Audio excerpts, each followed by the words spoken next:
ठीक हो गया जी। अच्छा बेटा, आज हम एफिशिएंट कैपिटल मार्केट थ्योरी पे डिस्कशन जो है वो करेंगे। आप लोगों के साथ मैं स्क्रीन को भी शेयर करने लगा हूँ, ठीक है, ताकि आप लोग जो जो मैं आप लोगों को शो करता रहूँ, आप लोगों को भी उस तरह से जो है देखते रहें, ठीक है। तो आज हम डिस्कस कर रहे होंगे एफिशिएंट मार्केट हाइपोथेसिस और बिहेवियरल फाइनेंस, ठीक है।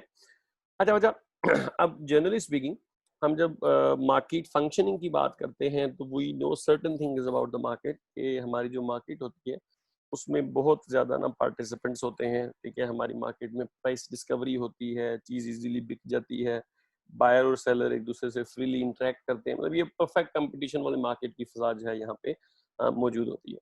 तो एफिशिएंट मार्केट, ये जरूरी नहीं कि स्टॉक मार्केट हो, कोई भी मार्केट एफिशिएंट हो सकती है, लेकिन हम इसको स्टॉक मार्केट के कॉन्टेक्स्ट में पढ़ते इस वजह से हैं क्योंकि कहा जाता है कि stock market is a market जो कि मोस्टली एफिशिएंट रहती है। मतलब जो एग्जिस्टिंग मार्केट्स हमारी एग्जिस्ट करती हैं उन मार्केट्स में स्टॉक मार्केट सबसे ज्यादा एफिशिएंट मानी जाती है, या स्टॉक मार्केट की जो फंक्शनिंग है वो सबसे ज्यादा अच्छी कंसिडर की जाती है, ठीक है। तो आज हम एफिशिएंट कैपिटल मार्केट के बारे में उस तरह से पढ़ेंगे। अच्छा, एफिशिएंट कैपिटल मार्केट थ्योरी जो है ये बेसिकली फार्मा ने जो है वो प्रपोज की थी, ठीक है, 1960s में। एक मिनट जी, मैं साथ जो है वो एक ब्लैंक डॉक्यूमेंट भी खोल लेता हूँ। मतलब it was propose by Fama, ठीक है, या मोर स्पेसिफिकली एंगवन एफ फार्मा, ठीक है। He is a professor of finance at Chicago, ठीक है, एट शिकागो यूनिवर्सिटी में ये प्रोफेसर है individual, and he has got Nobel prize, ठीक है, for his efficient capital market theory in 2013, ठीक है।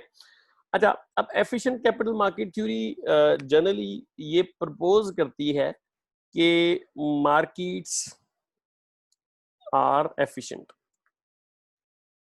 मार्केट्स आर एफिशिएंट, इससे मुराद ये है कि मार्केट में जो प्राइस मैकेनिज्म है ना, ठीक है, दैट इज एफिशिएंट।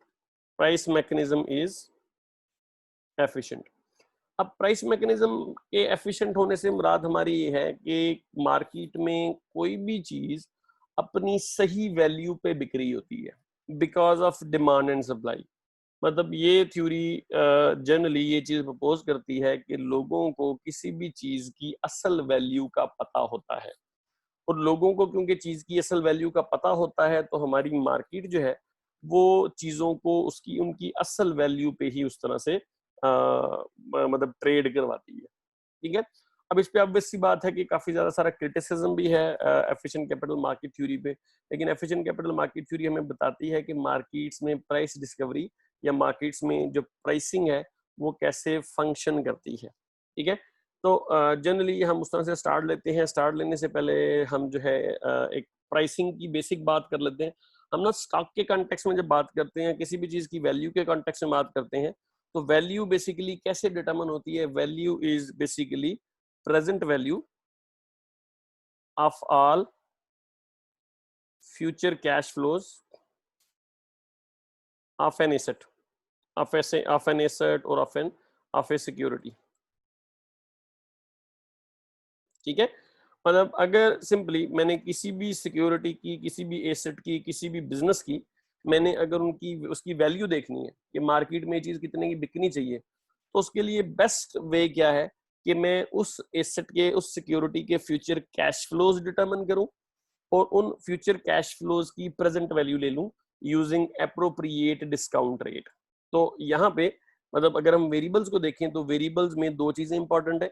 एक है जी फ्यूचर कैश फ्लोज का मुझे पता होना चाहिए, ठीक है, और दूसरी चीज है कि मुझे जो है वो डिस्काउंट रेट का पता होना चाहिए, ठीक है। अच्छा, फ्यूचर कैश फ्लोज में हम जनरली दो सिक्योरिटीज की बात करते हैं। जो पहली सिक्योरिटी है वो डेट सिक्योरिटी होती है हमारे पास, और दूसरी जो हमारी सिक्योरिटी है वो इक्विटी सिक्योरिटी होती है। अच्छा, अब डेट सिक्योरिटी का जो कैश फ्लो होता है वी नो अबाउट दैट कि हमारे पास ना इंटरेस्ट मिलना होता है हमें इसके अगेंस्ट। हमने एक डेट सिक्योरिटी परचेज की, मतलब इसके अगेंस्ट मैंने डेट दिया हुआ है किसी कंपनी को, अब मुझे इंटरेस्ट मिलेगा, और जब वो सिक्योरिटी मैच्योर होगी तो मुझे प्रिंसिपल मिल जाएगा, प्रिंसिपल एट मैच्योरिटी। तो किसी भी डेट सिक्योरिटी के फ्यूचर कैश फ्लोज का एस्टिमेट करना ना बहुत इजी है। मतलब मुझे पता होता है कि कितने पैसे मुझे मिलेंगे। मैंने जब कर्जा दिया है ना किसी को, तो टर्म्स एंड कंडीशंस मेंशन्ड होती हैं, लिखा होता है कि इस शरह सूद से मुझे कर्जा जो है मिलना है, ठीक है। अच्छा, लेकिन इक्विटी के कॉन्टेक्स्ट में इट इज ट्रिकी। अब इक्विटी क्या हमें पे ऑफ करती है? इक्विटी अगर मैं सारी उम्र इक्विटी रखूं, इक्विटी वी नो कि company is a going concern, तो कंपनी चलती रहेगी, कंपनी कमाती रहेगी, कंपनी डिविडेंड पे करती रहेगी। तो कंपनी अपनी पूरी जिंदगी में, जो कि definitely for a longer period of time जो है वो उसकी जिंदगी जो है कंपनी की चलती है, तो पूरी जिंदगी में कंपनी कितना डिविडेंड पे करती है, ठीक है, इसको हमें एस्टिमेट करना होता है। और डेफिनेटली इसकी एस्टिमेशन जो है वो ट्रिकी है। ट्रिकी कैसे है? हमें नहीं पता कि कंपनी को अगले साल प्रॉफिट होगा या नहीं होगा। मतलब सपोज हम अगर डिस्कस करें जनरली ये प्रेजेंट सिचुएशन के कॉन्टेक्स्ट में, तो कोरोना के बाद क्या हुआ कि अमेजोन जो है कंपनी, उस अमेजोन के कैश फ्लोज बढ़ गए हैं, या ऑनलाइन बिजनेसेस जितने भी हैं उनके कैश फ्लोज बढ़ गए हैं। जूम जिस सॉफ्टवेयर को हम इस्तेमाल कर रहे हैं, इसके कैश फ्लोज बढ़ गए हैं, ठीक है।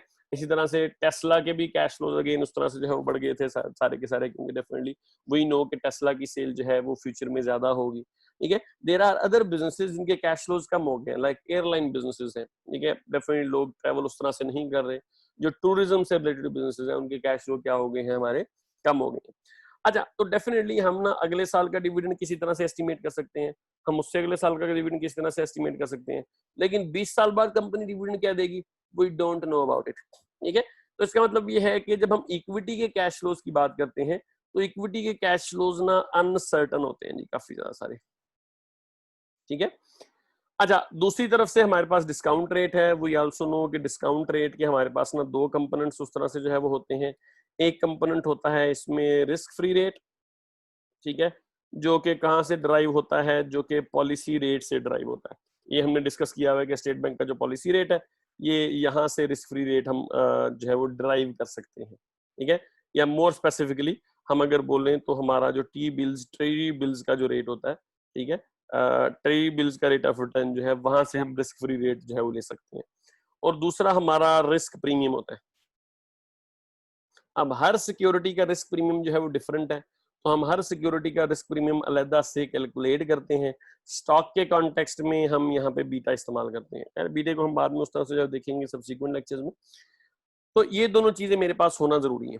अब देखो, सिंपली स्पीकिंग, अगर एक इंडिविजुअल, दूसरा इंडिविजुअल, तीसरा इंडिविजुअल, मार्केट में जितने भी पार्टिसिपेंट्स हैं उनको पता हो कि डिविडेंड कितना है, ठीक है, और डेफिनेटली उनको ये भी हर कोई देख सकता है कि इंटरेस्ट रेट कितना है, ठीक है, हर कोई एस्टिमेट कर सकता है कि बीटा कितना है उस कंपनी के स्टॉक का। तो अगर सब इंडिविजुअल्स को डिविडेंड का पता है कि डिविडेंड इतना होना है, और सब इंडिविजुअल्स के पास डिस्काउंट रेट भी है, मतलब every individual in the market,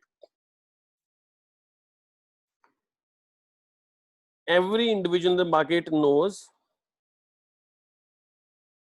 about future cash flows and also discount rate। हर बंदे को पता है कि डिविडेंड इतना मिलना है, और इन हर बंदे की जो एक्सपेक्टेशन है वो भी सेम है, और हर बंदे को डिस्काउंट रेट का भी पता है। तो क्या होगा, इसका मतलब ये है कि everybody would arrive at same value of A stock. मतलब हर किसी के मुताबिक everyone will estimate same value of stock. ये सिंपली इसके बाद क्या करना है, इसके बाद आपने सिर्फ प्रेजेंट वैल्यू निकालनी है, मतलब फार्मूले में जो है वो फ्यूचर कैश फ्लोज और डिस्काउंट रेट को डालना है, आपके पास उसकी वैल्यू आ जाएगी, ठीक है। तो जनरली जो एफिशिएंट कैपिटल मार्केट थ्योरी कहती है वो ये कहती है कि in the market everybody knows about things. हर बंदे के पास सेम इंफॉर्मेशन होती है, और सेम इंफॉर्मेशन को इस्तेमाल करते हुए वो सेम डिविडेंड्स को एस्टिमेट करता है, वो सेम डिस्काउंट रेट्स को एस्टिमेट करता है, और हर बंदे का जो प्राइसिंग का कॉन्टेक्स्ट होता है वो सेम होता है, ठीक है। तो देखो, अब suppose there is an individual A, ठीक है, और and there is an individual B, ठीक है। अब ये दोनों इंडिविजुअल जो हैं ये both have same information, both have same information. तो इसका मतलब ये है कि जो इंडिविजुअल ए की वैल्यू होगी, ठीक है, वो भी से वैल्यू जो होगी वो सपोज है इसके मुताबिक 20, तो जब बी के पास भी सेम इंफॉर्मेशन है तो 20 के मुताबिक भी जो वैल्यू होगी दैट वुड बी 20। अच्छा, अब इन दोनों लोगों को जब मार्केट में इस चीज का पता है कि प्राइस इज 20, तो डेफिनेटली जो बेचने वाला होगा वो 20 से कम पे बेचेगा नहीं, और जो खरीदने वाला होगा वो 20 से ज्यादा पे खरीदेगा नहीं। तो मार्केट में जो प्राइस होगी दैट वुड बी एप्रोप्रिएट, क्योंकि मार्केट सारे के सारे लोगों से एक कंसेंसस से उस तरह से जो है वो बन रही होती है। ठीक है। अच्छा, तो इसका सिंपली मतलब ये है कि एफिशिएंट कैपिटल मार्केट थ्योरी क्या कहती है?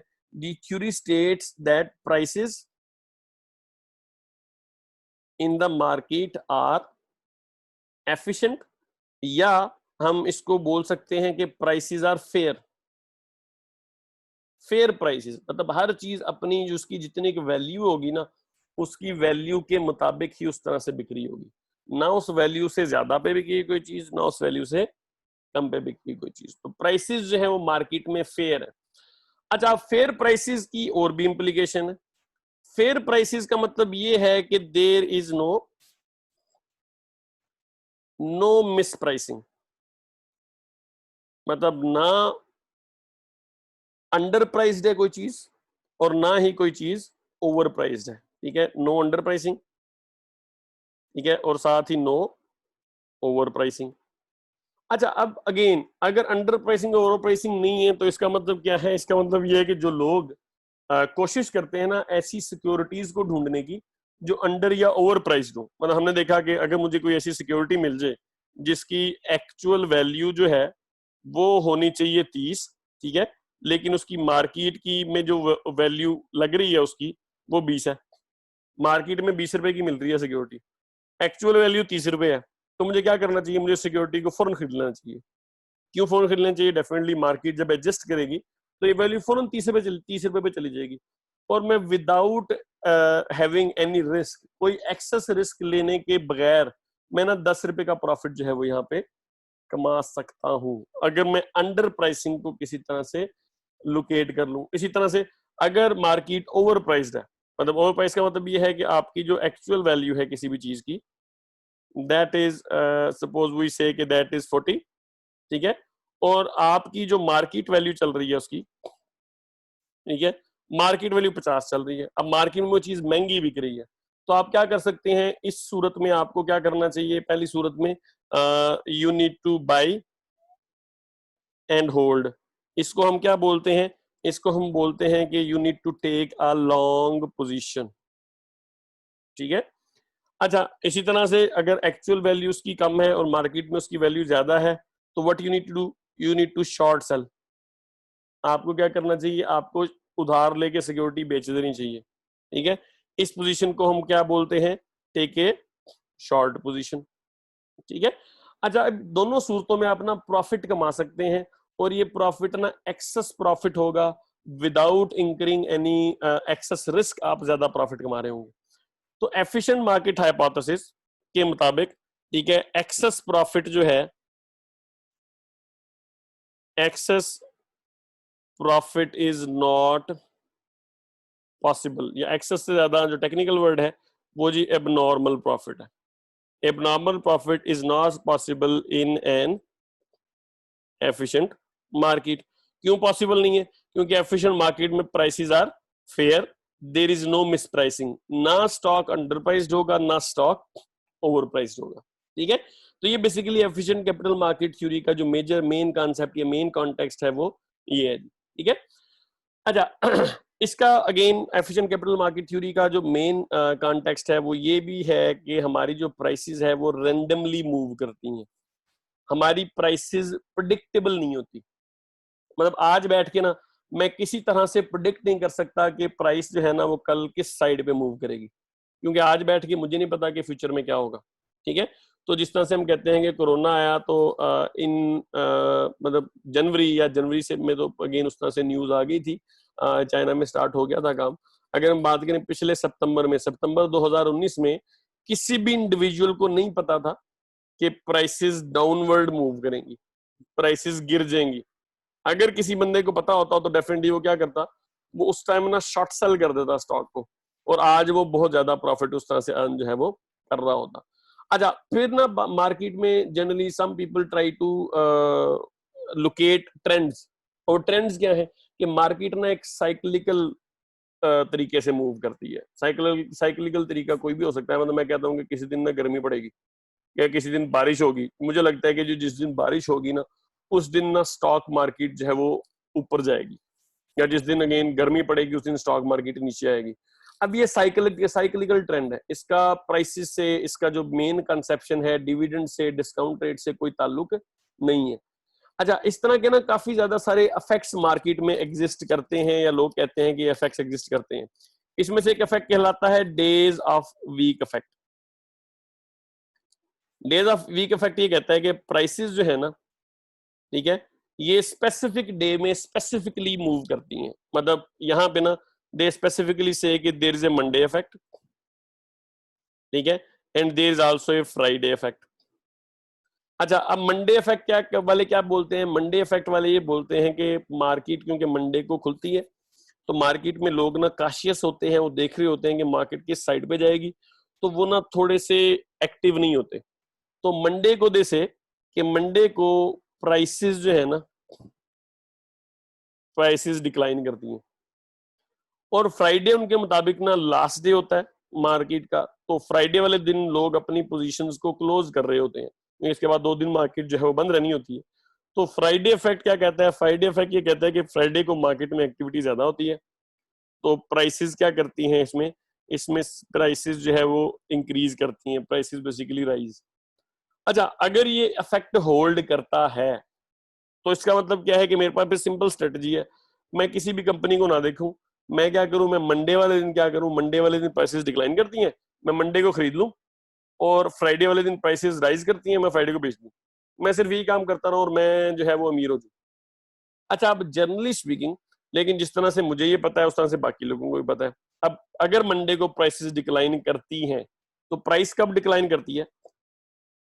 प्राइस डिक्लाइन तब करती है जब लो डिमांड हो, या हम बोलते हैं जब हाई सप्लाई हो, ठीक है। और प्राइसेस इंक्रीज कब करती हैं? प्राइसेस इंक्रीज कब कब करती हैं? जब हमारी हाई डिमांड हो या हमारी लो सप्लाई हो। अच्छा, अब अगर ये इफेक्ट होल्ड करता है तो इसका मतलब यह है कि मंडे को प्राइसेस ने डिक्लाइन करना है, तो मंडे वाले दिन ना अगेन डिमांड लो होगी। अच्छा, मंडे वाले दिन डिमांड लो है, मुझे पता है कि मंडे को डिमांड लो है, मैं क्या करूंगा, मैं खरीदूंगा। अच्छा, जिस तरह से मुझे पता है कि मंडे को प्राइस डिक्लाइन करती है, इस तरह से डेफिनेटली बाकी लोगों को भी पता लग सकता है। तो जब बाकी लोगों को भी पता लगेगा तो क्या करेंगे बाकी लोग? बाकी लोग भी खरीदने की कोशिश करेंगे। जब बाकी लोग खरीदने की कोशिश करेंगे तो अल्टीमेटली क्या होगा, डिमांड जो कि पहले लो थी, अब वो क्या करेगी, वो अब राइज कर जाएगी, और आहिस्ता आहिस्ता ये ट्रेंड ना खत्म हो जाएगा मार्केट से। तो अगेन इस तरह से हमारा डेज ऑफ वीक इफेक्ट है कि स्पेसिफिक डेज में प्राइसेस स्पेसिफिकली बिहेव करती हैं। ये generally over the long run sustain नहीं करता। तो कोई भी इंडिविजुअल जो मंडे को खरीद के फ्राइडे को बेचना चाहेगा, ठीक है, वो इंडिविजुअल अगेन क्या होगा, वो इंडिविजुअल जो है वो ज्यादा देर तक टिक नहीं सकेगा, वो सस्टेन नहीं कर सकेगा इन द मार्केट। ठीक हो गया? अच्छा, जिस तरह से डेज ऑफ वीक इफेक्ट होता है, इसी तरह से week of the month effect होता है कि पहले वीक में और आखिरी वीक में जो है वो प्राइसेस डिफरेंट तरीके से मूव करती हैं। Turn off the month effect भी होता है, ठीक है, मतलब पहले हाफ में प्राइसेस डिफरेंटली बिहेव करती हैं, दूसरे हाफ में मंथ के प्राइसेस जो है वो डिफरेंटली बिहेव करती हैं। Turn off the month effect के बाद हमारे पास जो है वो month of the year effect भी होता है। अब दे आर सर्टेन पीपल जो कि ये कहते हैं कि स्पेसिफिक मंथ्स में प्राइसेस जो है वो स्पेसिफिकली बिहेव करती हैं। और इवन इफ के ये जो हमारे पास कोई एक कॉन्टेक्स्ट है ना, सम पीपल से कि देयर इज रमजान इफेक्ट। मुसलमान रिसर्चर जो है ना वो कहते हैं कि रमजान इफेक्ट होता है, रमजान में ना वॉलेटिलिटी कम हो जाती है, ठीक है। फिर इंडिया में स्टडी हुई, उनके मुताबिक दिवाली इफेक्ट होता है जी। इसके अलावा हमारे यहाँ पे ना मूनसून इफेक्ट भी होता है जी।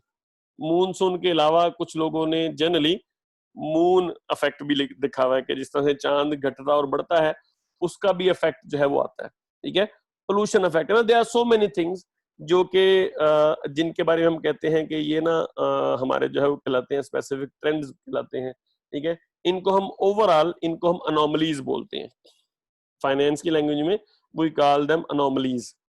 तो अनोमलीज जो है, there are so many people जो कहते हैं अनोमलीज एग्जिस्ट करती हैं, देन देयर अदर पीपल जो कहते हैं कि अनोमलीज एग्जिस्ट पहले करती थी, अब अनोमलीज एग्जिस्ट नहीं करती, क्योंकि लोगों ने ट्रेड कर करके ये ट्रेडिंग रूल्स जो है वो जाया करती है। ठीक है, अब यहाँ पे ना हम एक ट्रेडिंग रूल, हमने एक ट्रेंड ढूंढ लिया कि मंडे वाले दिन प्राइसेस गिरती हैं और फ्राइडे वाले दिन प्राइसेस राइज करती हैं।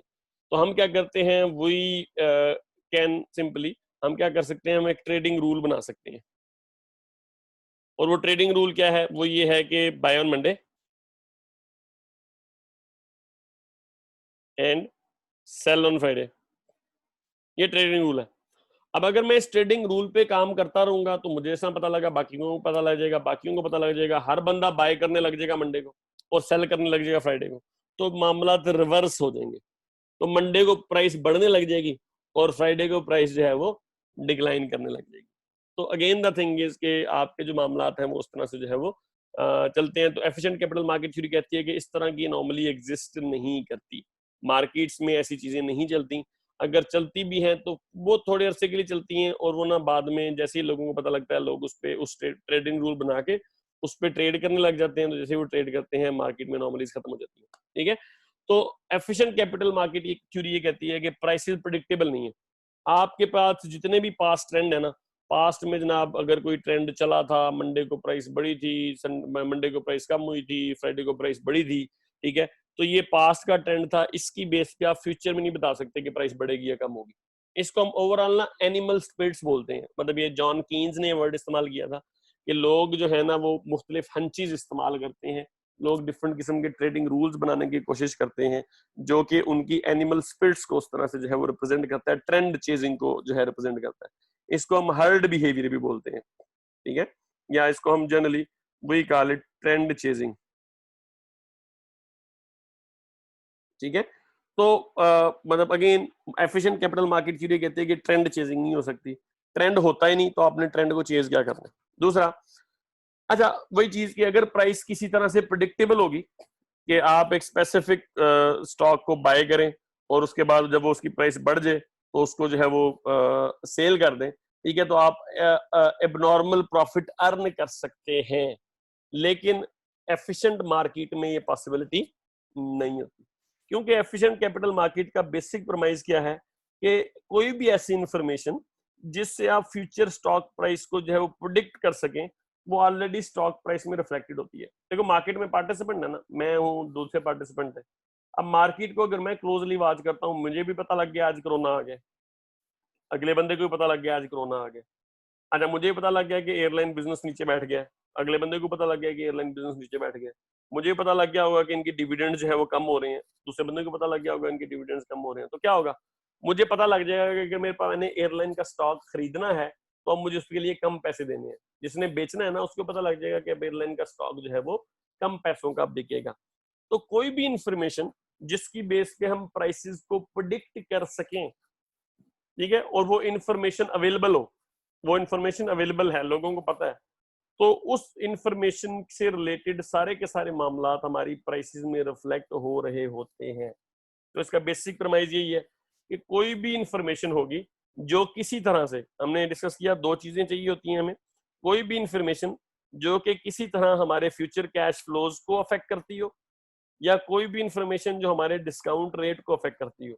ये दोनों इंफॉर्मेशन ऑलरेडी हमारी, जैसे ये इंफॉर्मेशन पब्लिक होती हैं, लोगों को पता लगती हैं किसी वजह किसी तरह से भी, ये क्या होती है, हमारी प्राइसेस फौरन एडजस्ट कर जाती हैं नए लेवल पे।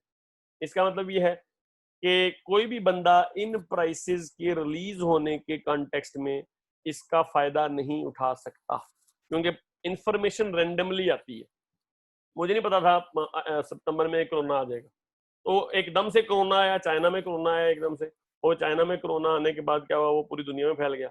अब वो अगेन द थिंग इज के इंफॉर्मेशन अवेलेबल थी, जिन लोगों ने एंटिसिपेट कर लिया होगा उन लोगों ने जो है वो थोड़ा बहुत प्रॉफिट कमा लिया होगा, लेकिन ज्यादा देर तक जो है वो एक अच्छी मार्केट में, देखो जैसे ही इंफॉर्मेशन आई मार्केट में सबको पता लग गया कोरोना आ गया। तो जब सबको पता लग गया कोरोना आ गया तो सबको पता लग गया कि अब कंपनीज जो है उनके प्रॉफिट डिक्लाइन करेंगे, उनके डिविडेंड जो है वो डिक्लाइन करेंगे, तो फौरन वैल्यू गिर जाएगी।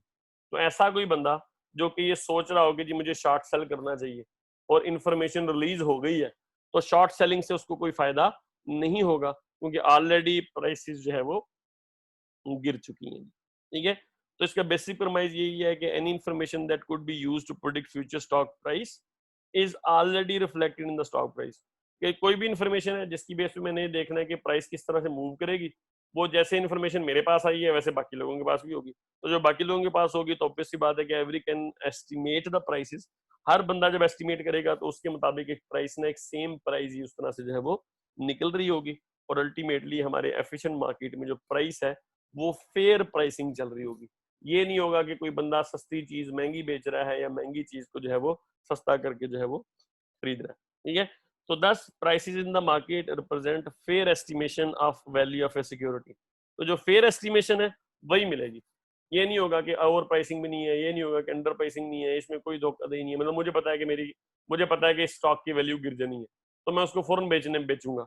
अब जब मैं बेचूंगा तो डेफिनेटली अगर मैं उसको बेच पाऊं एक ऐसी सिक्योरिटी जिसकी वैल्यू कम है लेकिन उसकी प्राइस ज्यादा है, अगर मैं उसे बेच देता हूँ ज्यादा प्राइस पे तो मार्केट फिर एफिशिएंट नहीं है। ठीक है, लेकिन ऑन दी अदर हैंड अगर एक सिक्योरिटी है, मुझे पता है इसकी वैल्यू कम होनी है इन द फ्यूचर, जैसे ही मुझे पता है ऐसे बाकी लोगों को भी पता होगा, क्योंकि बाकी लोगों के पास भी सेम इन्फॉर्मेशन सोर्सेज है, मेरे भी सेम इन्फॉर्मेशन सोर्सेज हैं। मैं भी मीडिया पे रिलाई करता हूँ, बाकी मीडिया पे रिलाई करते हैं। मैं भी एनुअल रिपोर्ट्स पे रिलाई करता हूँ, बाकी लोग भी एनुअल रिपोर्ट्स पे उस तरह से रिलाई करते हैं। मैं भी जो अनाउंसमेंट्स होती हैं कंपनीज की उन पर रिलाई करता हूँ, बाकी लोग भी अनाउंसमेंट्स पे रिलाई करते हैं। मैं भी एनालिस्ट को फॉलो करता हूँ, बाकी लोग भी एनालिस्ट से इन्फॉर्मेशन उस तरह से लेते हैं।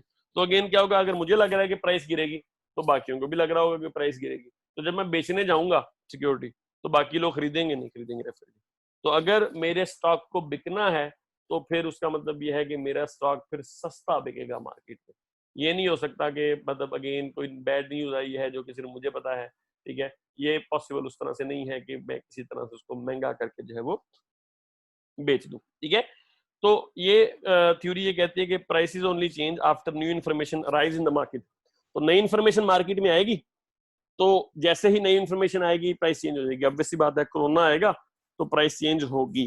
ठीक है, लेकिन जब कोरोना आएगा, कोरोना की न्यूज ब्रेक होगी तो वो बायर को भी पता लग जाएगी, वो सेलर को भी पता लग जाएगी। तो अब जो नई ट्रेड होगी ना वो नई प्राइस पे होगी, नई वैल्यू पे होगी।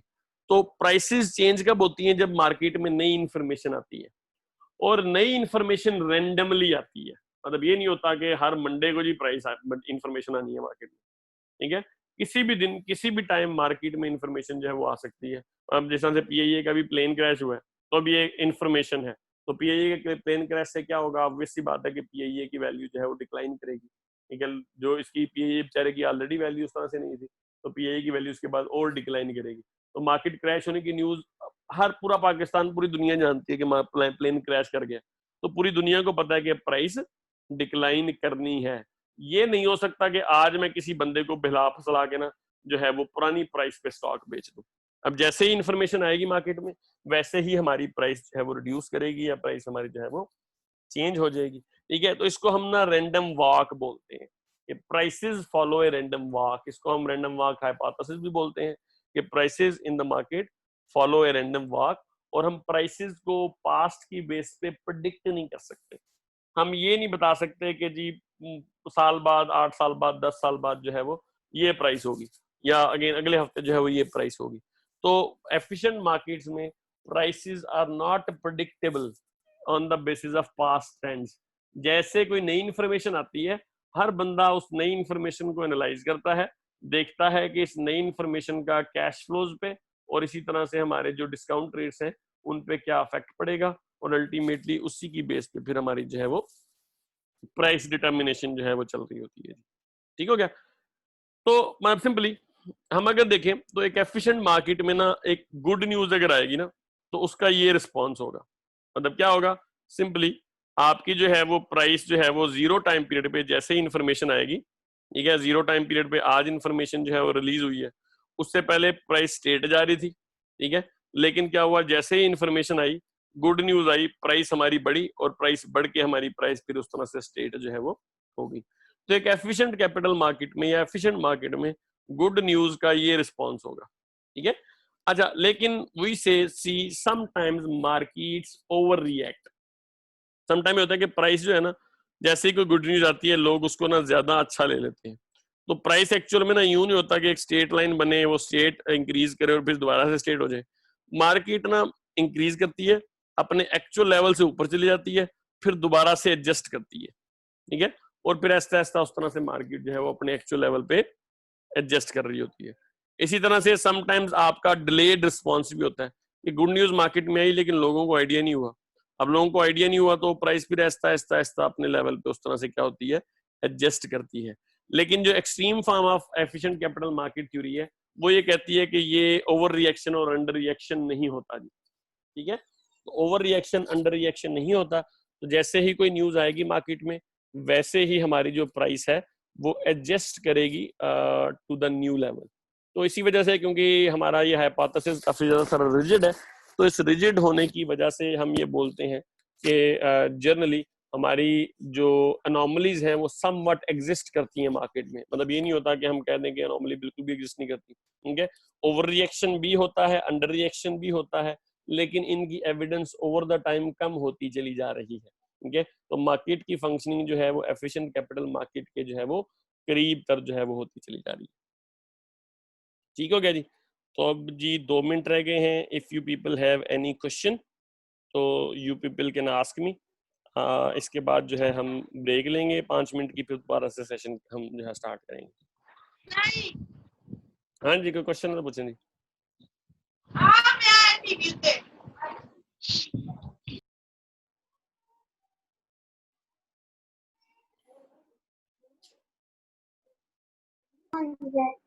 हाँ बच्चा, कोई क्वेश्चन है किसी का?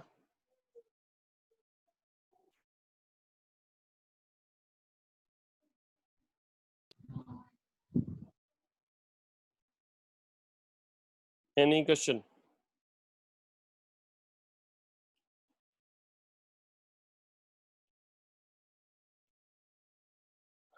चलें जी, आप लोग 5 मिनट की ब्रेक लें। मतलब अभी 12:40 हुए हैं तो हम 12:45 पे ना इंशाल्लाह दोबारा से रिज्यूम करेंगे। फिर सेशन में हम ये थ्योरी जो है कंक्लूड कर देंगे इंशाल्लाह। ठीक होगा जी, थैंक यू जी।